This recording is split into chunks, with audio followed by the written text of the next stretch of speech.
நெய்தல் 2025 வரும் 13, 14, 15 ஆகிய தேதிகளில் தூத்துக்குடியில் நடைபெற உள்ளது. அனைவரும் வருக, அனுமதி இலவசம்.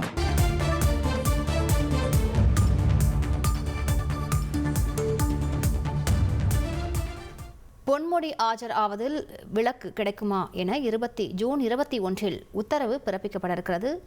கூடுதல் விவரங்களை செய்தியாளர் சுரேஷிடம் கேட்கலாம். சுரேஷ் வணக்கம். இந்த வழக்கின் முழு பின்னணி என்ன சுரேஷ்?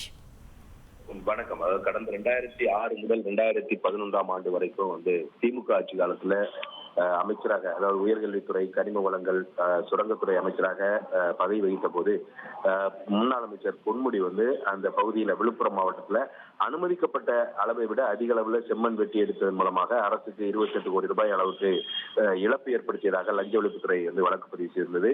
இந்த முறைகேடு மூலமாக கிடைத்த பெருந்தொகையை ஹவாலா பரிவர்த்தனை மூலம் வெளிநாடுகளில் உள்ள நிறுவனங்கள்ல முதலீடு செய்துள்ளதாக கூறி சட்டவிரோத பணப்பரிமாற்ற தடை சட்டத்தின் கீழ அமலாக்கத்துறை வழக்கு பதிவு செய்தது. அதாவது முதல்ல இந்த வழக்குல திமுக முன்னாள் எம்பி கௌதம சிகாமணி உள்ளிட்ட 6 பேருக்கு எதிராக இந்த வழக்கு பதிவு செய்யப்பட்டிருந்த நிலையில இந்த வழக்குல அமைச்சர் பொன்முடி மற்றும் அவருடைய மகன்கள் கௌதம சிகாமணி, அசோக் சிகாமணி மற்றும் அவர்கள் நிர்வாக இயக்குநர்களாக இருக்கக்கூடிய மருத்துவமனை மற்றும் நிறுவனங்களுக்கு எதிராக கூடுதல் குற்றப்பத்திரிகையானது தாக்கல் செய்யப்பட்டது. இந்த வழக்கு சென்னை சிபிஐ சிறப்பு நீதிமன்றத்தில் விசாரணையில் இருக்கு. இந்த வழக்கு இன்றைக்கு நீதிபதி ஓம் பிரகாஷ் முன்பு விசாரணைக்கு வந்தபோது முன்னாள் அமைச்சர் பொன்முடி மற்றும் அவருடைய மகன்கள் நேரில் ஆஜராகி இருந்தார்கள்.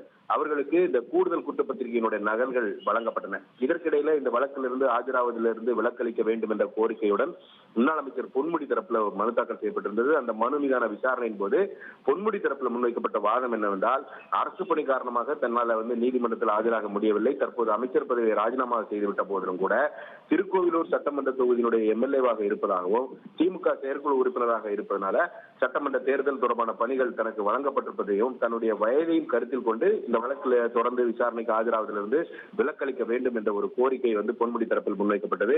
ஆனால் அமலாக்கத்துறை தரப்பில் பொன்முடி தற்போது திமுகவின் செயற்குழு உறுப்பினராக இல்லை என்பதனால அவருக்கு அந்த விசாரணையில் ஆஜராவதிலிருந்து விலக்களிக்க கூடாது என்று அமலாக்கத்துறை தரப்பில் எதிர்ப்பு தெரிவிக்கப்பட்டது. இந்த 2 தரப்பு வாதங்களையும் கேட்ட நீதிபதி இந்த ஆஜராவதிலிருந்து விலக்களிக்க கேட்டு பொன்முடி தரப்பில் தாக்கல் செய்யப்பட்ட மனு மீதான உத்தரவை ஜூன் 21 தேதிக்கு தள்ளி வைத்தார். அதே சமயம் இந்த பிரதான வழக்கினுடைய விசாரணையை ஜூலை 7 தேதிக்கு நீதிபதி தள்ளி வைத்திருக்கிறார். கூடுதல் விவரங்களுக்கு நன்றி சுரேஷ். நெய்தல் 2025 வரும் 13, 14, 15 ஆகிய தேதிகளில் தூத்துக்குடியில் நடைபெற உள்ளது. அனைவரும் வருக, அனுமதி இலவசம்.